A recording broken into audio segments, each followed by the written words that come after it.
गेल्या 5 वर्षात मी विकास कामांचा डोंगर उभा केलाय, त्यामुळे मी निष्क्रिय आमदार नव्हतो।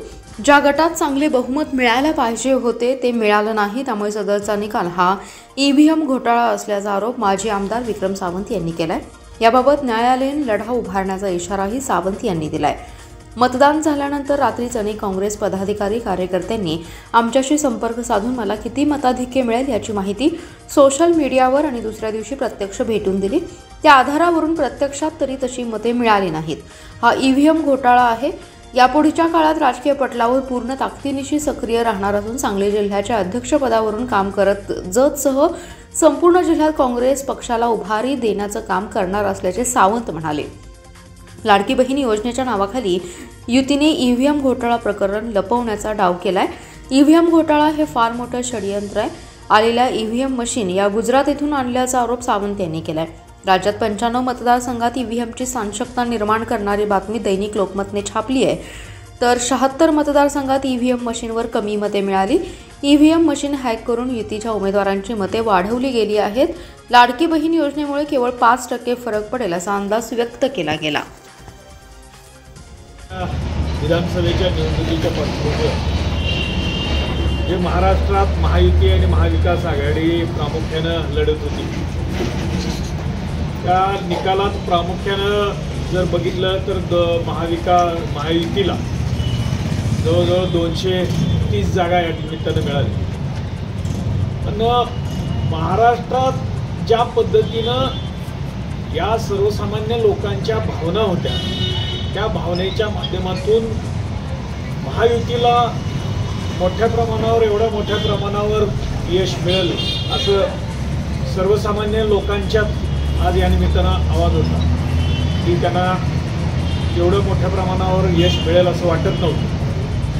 पण नेमकं काय घडलं काय नाही, आणि या निमित्तानं महाविकास आघाडीची जी काही आमची पिछाडी झाली ती त्या माध्यमातून जवळजवळ महाराष्ट्रातच या विधानसभेच्या निवडणुकीच्या निकालाच्या बाबतीत सर्वसामान्य लोकांच्या साक्षरता निर्माण झालेली आहे।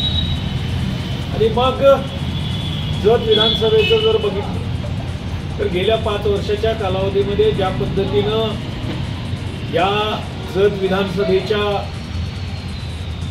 जी काही कामं होती ती कामं प्रामुख्यानं मांडली। त्याचबरोबर या जत विधानसभेच्या सर्वसामान्य लोकांच्या अडीअडचणी सोडवण्याचा प्रश्न मांडला। त्याचबरोबर प्रामुख्यानं जो कायमस्वरूपी दुष्काळी तालुका म्हणून ओळखला जात होता, या तालुक्याची ओळखच या निमित्तानं या गेल्या 5 वर्षाच्या कालावधीमध्ये हा पुसण्याचा प्रामाणिक प्रयत्न या निमित्ताने केला आणि आज त्याला बऱ्यापैकी यश आहे।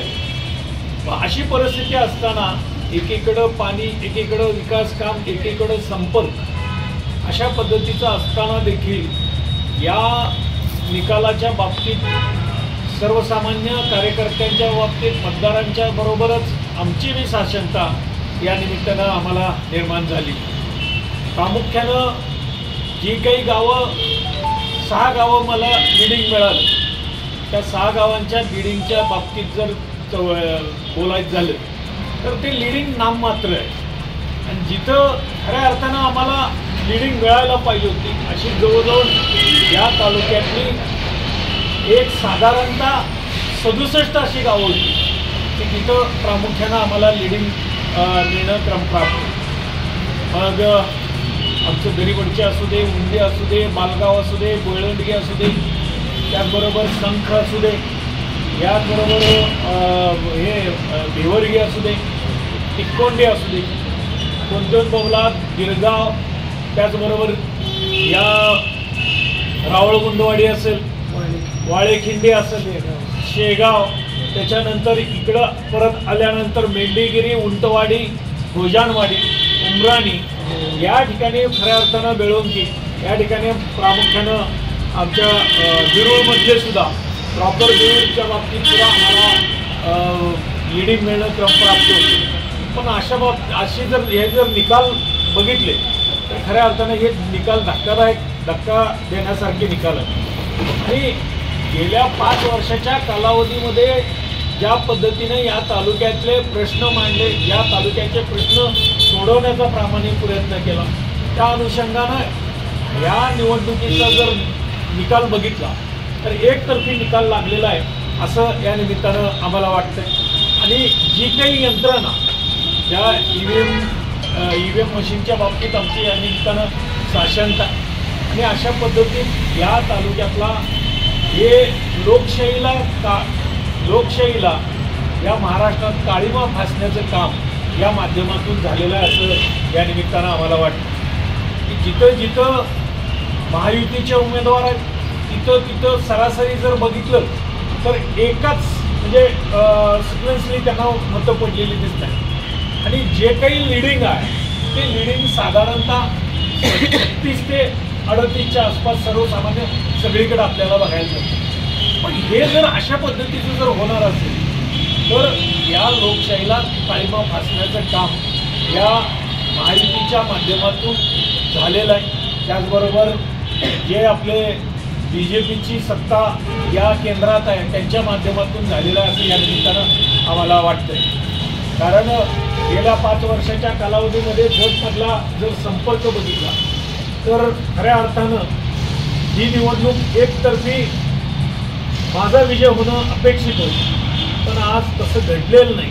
जे 4 दिवसात उमेदवार आले त्यांचा आज या निमित्तानं विजय होतो हे खऱ्या अर्थानं या सर्वसामान्य जत तालुक्यातल्या जनतेला या मतदारांना पटलेलं नाही आहे आणि याच निमित्तानं आम्हाला याचा निषेध करतो आणि याच्या पद्धतीचा योग्य तो न्यायालयीन लढा या निमित्तानं आम्ही पुढच्या काळात करणार आहोत हे या निमित्तानं